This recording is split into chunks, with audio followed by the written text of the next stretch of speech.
X square plus 1/4 into x এর সঙ্গে কোনটা যোগ করলে এই যে এক্স স্কোয়ার প্লাস 1/4x এটা পূর্ণবর্গ হবে। অপশান দেওয়া আছে 1 নম্বর 1-এর 64, 2 নম্বর -1-এর 64, 3 নম্বর 1-এর 8, 4 নম্বর কোনোটাই নয়। তাহলে আমরা করে দেখি।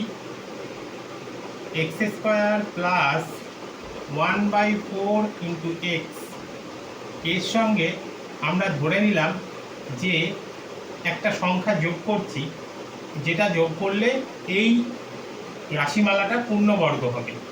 ধরি পি যোগ করলাম, তাহলে পি যোগ করলে কি হবে?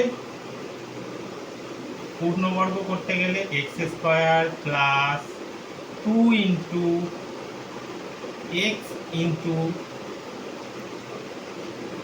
এখানে 1-এর 4 আনতে গেলে এখানে কত দিয়ে গুণ করতে হবে? 1/8 প্লাস, তাহলে এ স্কোয়ার প্লাস 2ab প্লাস 1/8 তার হোল স্কোয়ার। এই যে 1/8 এর হোল স্কোয়ার এক্সট্রা যোগ করলাম, এটাকে বিয়োগ করে দেব, তাহলে plus P minus 1/8 whole square. তাহলে এইটুকু একটা ফর্মুলায় এলো কি না, A square plus 2ab plus B square, তাহলে এক্স প্লাস 1/8 এর whole square plus P minus এটা হোল স্কোয়ার করলে 1 স্কোয়ার হচ্ছে 1 আর 8 স্কোয়ার হচ্ছে 64। তাহলে এই পি মাইনাস এটা তো একটা পূর্ণবর্গ সংখ্যা হলো, পূর্ণবর্গ সংখ্যা হয়ে গেল এক্স প্লাস 1/8 হোল স্কোয়ার। এখন তার সঙ্গে যে যুক্ত আছে যে সংখ্যাটা, অর্থাৎ যে অংশটা পি মাইনাস 1/64, এটা যদি 0 হয় তাহলে এটা একটা পূর্ণবর্গ সংখ্যা।